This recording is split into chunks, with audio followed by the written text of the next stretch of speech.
Hello everyone, आज मैं आपको बताने वाली हूँ 7 क्रिस्टल सिस्टम के बारे में।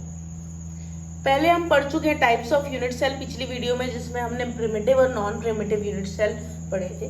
तो अब मैं उनके बेसिस पे 7 क्रिस्टल सिस्टम्स बताऊंगी आपको। तो ये टेबल है जिसमें 7 क्रिस्टल सिस्टम्स दिखाए हुए हैं। कौन से हैं ये? Cubic, tetragonal, orthorhombic, monoclinic, hexagonal, rhombohedral और triclinic.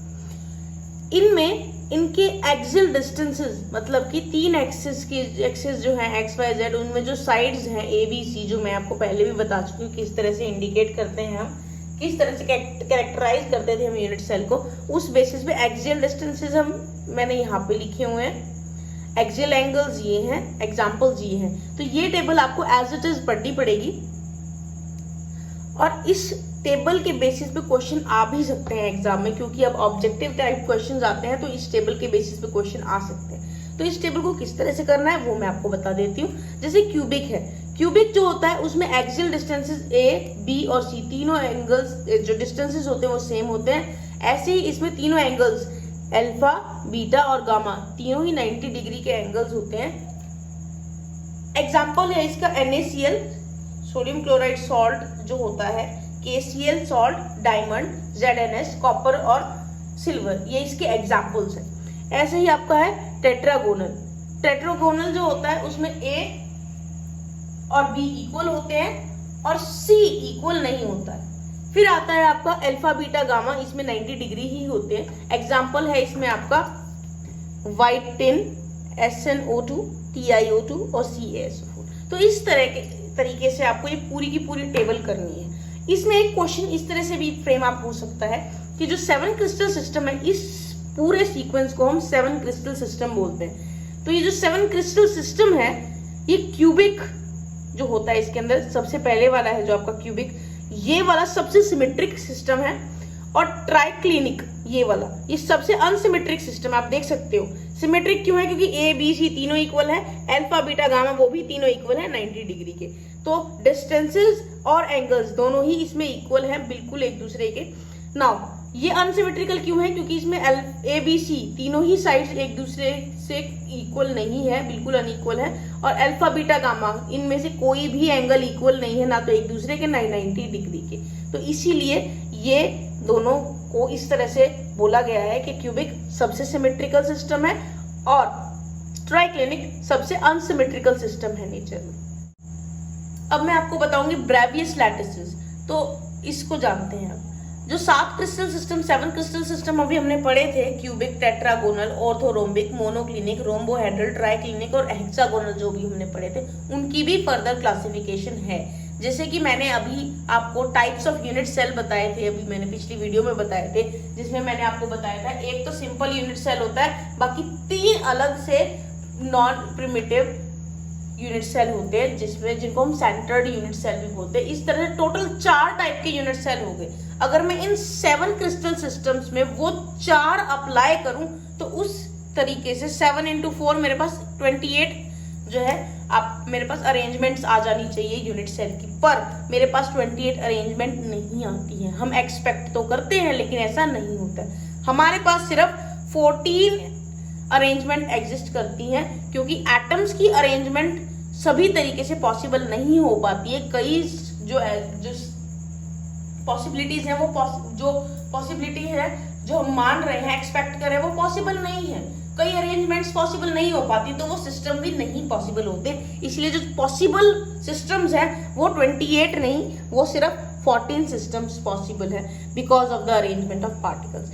Although each crystal system is expected, हम एक्सपेक्ट करते हैं कि हर एक क्रिस्टल सिस्टम, जैसे कि क्यूबिक है, क्यूबिक हम मानते हैं कि क्यूबिक में 4 तरह के सेल्स होंगे, एक सिंपल, एक फेस सेंटर्ड, एक बॉडी सेंटर्ड और एक एंड सेंटर्ड। इसी तरीके से सातों के सातों क्रिस्टल सिस्टम्स पे अप्लाई करने पे हमारे 28 अरेंजमेंट आनी चाहिए, पर नहीं आती है, हमारे पास सिर्फ 14 आती है। तो ब्रेवियस नाम के एक फ्रेंच मैथमेटिशियन ने ये कैलकुलेशन के बेसिस पर बताया था, 1848 में एस्टैब्लिश किए थे कि 14 different types of lattices possible है, उनको हम बोलते हैं ब्रेवियस लैटिसेस। उसी मैथमेटिशियन के नाम पे हमने इसका ये नाम रखा गया था ब्रेवियस लैटिसेस। इसके अकॉर्डिंगली जो अरेंजमेंट है जो पॉसिबल है वो आपके सामने है। ये अरेंजमेंट्स पॉसिबल है, जैसे कि क्यूबिक में सिंपल, फेस सेंटर्ड और बॉडी सेंटर्ड पॉसिबल है। टेट्रागोनल में सिंपल और बॉडी सेंटर्ड पॉसिबल है। तो इस तरीके से आप देख सकते हो कौन से क्रिस्टल सिस्टम में किस टाइप का लैटिस पॉसिबल है। तो इस तरह से टोटल हमारे पास 14 आ जाते हैं। तो सिंपल जो क्यूबिक सिस्टम है, जो प्रिमिटिव यूनिट सेल है, वो सभी के सभी 7 सिस्टम्स में पॉसिबल है। फेस सेंटर्ड सिर्फ क्यूबिक में और ऑर्थोरोम्बिक में पॉसिबल है। बॉडी सेंटर्ड क्यूबिक में, टेट्रागोनल में और ऑर्थोरोम्बिक में पॉसिबल है। एंड सेंटर्ड सिर्फ ऑर्थोरोम्बिक और मोनोक्लिनिक में पॉसिबल है। तो इनमें से एक ऑर्थोरोम्बिक ऐसा सिस्टम है जिसमें सभी के सभी चारों के चारों type of unit cells possible है। सिंपल भी, फेस सेंटर्ड भी, बॉडी सेंटर्ड भी और एंड सेंटर्ड भी। अब हम करेंगे calculation of number of points in a unit cell. एक यूनिट सेल में किस तरह से नंबर ऑफ पॉइंट्स या नंबर ऑफ पार्टिकल्स को कैलकुलेट करना है। इसको कैलकुलेट करने से पहले हमें कुछ बातें पता होनी चाहिए।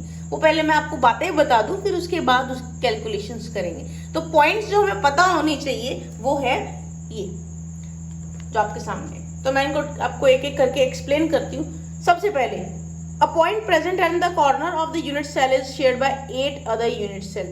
तो आपको ये थोड़ा सा एज्यूम करना पड़ेगा, जो एक क्यूब होता है, क्यूब का जो कॉर्नर होता है कितने यूनिट सेल से शेयर होता है। वो 8 दूसरे यूनिट सेल से, 8 दूसरे यूनिट सेल से शेयर होता है। इसीलिए एक यूनिट सेल में उसका कंट्रीब्यूशन 1/8 होता है। दूसरा पॉइंट, अगर कोई भी पॉइंट फेस पे प्रेजेंट है, यूनिट सेल के फेस पे प्रेजेंट होता है, तो वो 2 यूनिट सेल से शेयर होता है। इसीलिए एक यूनिट सेल में उसका कंट्रीब्यूशन 1/2 है, हाफ है। थर्ड पॉइंट, अगर एक पॉइंट एज पे प्रेजेंट होता है तो वो 4 दूसरे यूनिट सेल से शेयर होता है। इसीलिए एक यूनिट सेल में उसका कंट्रीब्यूशन 1/4 होता है। लास्ट पॉइंट, अगर कोई पॉइंट बॉडी मतलब यूनिट सेल के सेंटर में प्रेजेंट होता है तो वो किसी भी दूसरे यूनिट सेल से शेयर नहीं होता, वो उसी यूनिट सेल में रहता है। इसीलिए उस पॉइंट का, उस पार्टिकल का, उस स्फीयर का कंट्रीब्यूशन 1 होता है। तो ये पॉइंट्स अगर हम ध्यान में रखेंगे तो हमारी कैलकुलेशंस इजी हो जाएगी। एक जो एंड सेंटर्ड यूनिट सेल जो हमने पढ़े थे वो क्यूबिक नेचर के नहीं हो सकते, उस पर अप्लाई नहीं हो सकते, क्योंकि हाईएस्ट सिमेट्री की वजह से। क्योंकि एंड सेंटर में हाईएस्ट सिमेट्री सिर्फ टेट्रागोनल के केस में आती है और वही पॉसिबल है, औरों में ये पॉसिबल नहीं है।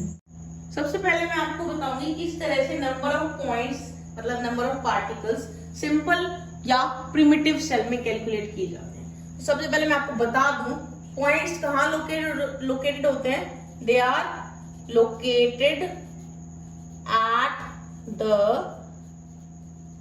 कॉर्नर्स ओनली, सिर्फ और सिर्फ कॉर्नर्स पे लोकेटेड होते हैं। और ईच पॉइंट, हर एक पॉइंट जो होता है, जो कॉर्नर पे होता है, it is shared by 8 adjacent cells, unit cell. एक पॉइंट 8 यूनिट सेल से शेयर होता है। पहले तो आप ये बात समझ लीजिए मैं क्या कह रही हूं। जैसे मान के चलिए ये एक यूनिट सेल है, इसका ये कॉर्नर है। ये जो कॉर्नर है ये कितनों से शेयर होगा? एक तो यही यूनिट सेल है, ठीक है। एक इसके यहाँ यूनिट सेल प्लेस्ड होगा, इसके इस साइड पे, लेफ्ट साइड पे 2 हो गए। ये ही कॉर्नर इस यूनिट सेल के आगे जो प्लेस्ड होगा उससे शेयर होगा 1 2 3, और एक इधर 1 2 3 4 नीचे रखे हुए हैं, उससे शेयर है कॉर्नर, और 4 ही इसके ऊपर होंगे यूनिट सेल। तो इस तरह से 4 ऊपर और 4 नीचे वाले यूनिट सेल से एक कॉर्नर शेयर्ड होता है। तो यही मैंने यहाँ लिखा है कि each point at the corner is shared by 8 adjacent cells, 8 adjacent unit cells. तो इस तरह से हम कह सकते हैं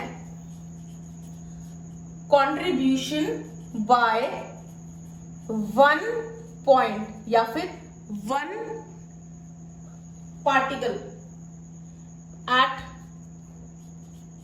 कॉर्नर कितना होगा 1/8 1/8 ही होगा, क्योंकि 8 यूनिट सेल से शेयर हो रहा है और एक यूनिट सेल में एक ही पोर्शन आ रहा है, तो इसलिए 1/8 लिखा है हमने। तो कंट्रीब्यूशन बाय पॉइंट्स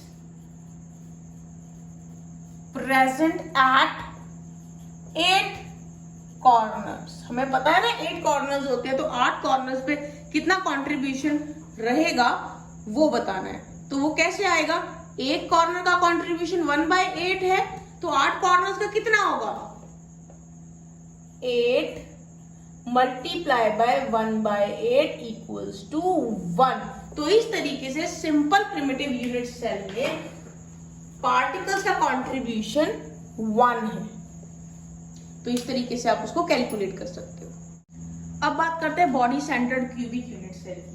जो body centred cubic unit cell है वहां पे पार्टिकल्स 2 जगह पर है, एक तो कॉर्नर्स पे और साथ में सेंटर ऑफ यूनिट सेल। 2 जगह प्रेजेंट, 2 अलग पोजीशंस पे है, कॉर्नर्स पे और बॉडी के सेंटर में। कॉर्नर्स का कंट्रीब्यूशन ऑलरेडी हम कैलकुलेट कर चुके हैं। कॉर्नर का कंट्रीब्यूशन होगा 1/8 इंटू 8 इज इक्वल टू 1।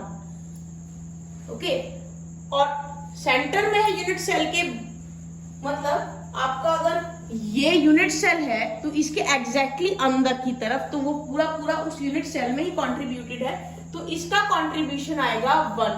तो 1 + 1 2 कंट्रीब्यूशन आ जाएगा आपका बॉडी सेंटर्ड यूनिट सेल में। तो बॉडी सेंटर्ड यूनिट सेल में नंबर ऑफ पार्टिकल्स आएंगे 2, 1 for the corners and 1 for the centre of the unit cell, that is body centred. अब हमें करना है फेस सेंटर्ड यूनिट सेल। तो फेस सेंटर्ड यूनिट सेल में पार्टिकल्स कहां कहां प्रेजेंट होते हैं, एक तो कॉर्नर्स पे और साथ में सेंटर ऑफ फेसेस, जो आपके फेसेस हैं उसके सेंटर पे। कितने फेसेस होते हैं 6। तो कॉर्नर्स के लिए तो कंट्रीब्यूशन 1 आएगा, हमें फेसेस का कंट्रीब्यूशन निकालना है। ठीक है, अब एक फेस 2 यूनिट सेल से शेयर होता है। जैसे कि मान के चलिए ये फेस है, ये फेस जो होता है एक तो इसी में ही, अगर मान के चलिए यहाँ पे स्फीयर प्रेजेंट है इधर, तो यहाँ स्फीयर होगा, इसके अंदर जाएगा, और एक इसके बगल वाला जो एक और प्रेजेंट होगा ना यहाँ पर यूनिट सेल, उसमें जाएगा। तो एक फेस पे जो स्फीयर है उसका कंट्रीब्यूशन एक यूनिट सेल में 1/2 है। मतलब उस स्फीयर के 2 पार्ट्स होते हैं, 2 में से एक पार्ट एक यूनिट सेल में आएगा, तो इसीलिए 1/2 मैंने कंट्रीब्यूशन लिखा है। मल्टीप्लाई कर देंगे इसको, कितने फेसेस होते हैं 6 फेसेस होते हैं, तो एक फेस का कंट्रीब्यूशन पार्टिकल का 1/2 है, तो 6 फेसेस का कितना होगा, तो इंटू 6 कर देंगे, तो ये आ जाएगा आपका 3। तो हमारे पास कॉर्नर से 1 आया, फेसेस से 3 आया, तो टोटल हमारे पास हो गए 4। तो हमारे पास फेस सेंटर्ड यूनिट सेल में नंबर ऑफ पार्टिकल्स आएंगे 4। अब मैं आपको बताऊंगी एक जनरल फॉर्मूला जिससे आप इजीली कैलकुलेट कर पाओगे, आपको ज्यादा टेंशन लेने की जरूरत नहीं है, सिंपल इस फॉर्मूले को याद रखना। तो number of particles in a cubic unit cell कैसे कैलकुलेट करेंगे, फॉर्मूला है Z is equal to NC/8 plus में NF/2 प्लस में NI/1। तो जरा देखते हैं, Z यहाँ पे आपके नंबर ऑफ पार्टिकल्स बताएगा, मींस कंट्रीब्यूशन बताएगा पार्टिकल्स का। NC is the number of atoms at the corners, NF is equal to the number of atoms at the face centre, NI is equal to number of atoms inside the unit cell. तो जरा इसको हम apply करके देखते हैं और देखते हैं कि ये कितना इफेक्टिव है फॉर्मूला।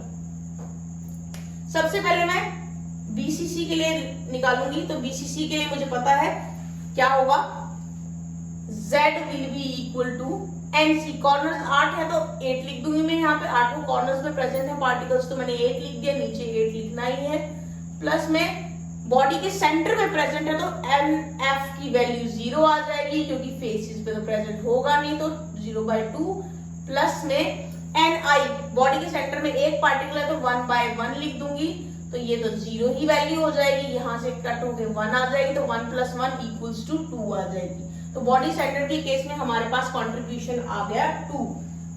फिर मैं एफसीसी के ऊपर अप्लाई करके देखती हूँ इसको, एफसीसी के लिए एप्लीकेबल है भी या नहीं है। तो एफसीसी फेस सेंटर्ड के लिए जेड की वैल्यू क्या आएगी, यहाँ पे तो 8/8 ही आएगा, 8 कॉर्नर्स है, 8 पे प्रेजेंट है, अपॉन में 8 प्लस यहाँ पे आना चाहिए NF, मतलब कि number of atoms at the face centre. 6 face होते हैं तो 6 एटम्स प्रेजेंट होंगे फेस के सेंटर पे,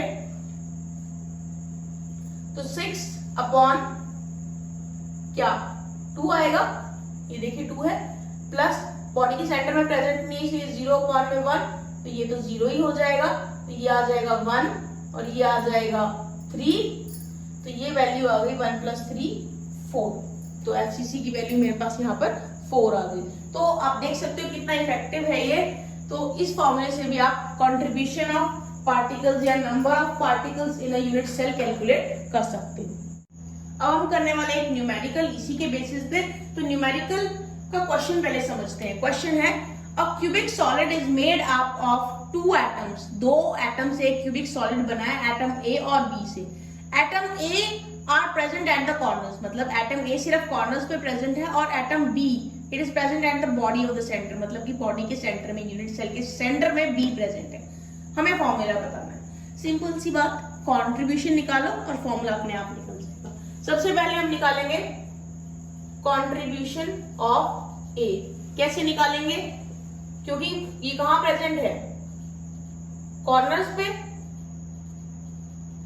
तो कॉर्नर्स का कंट्रीब्यूशन कितना आएगा 1/8 × 8 = 1। तो ये जो 1 आया है ये आया है कंट्रीब्यूशन ऑफ ए। अब हम निकालेंगे कंट्रीब्यूशन ऑफ बी।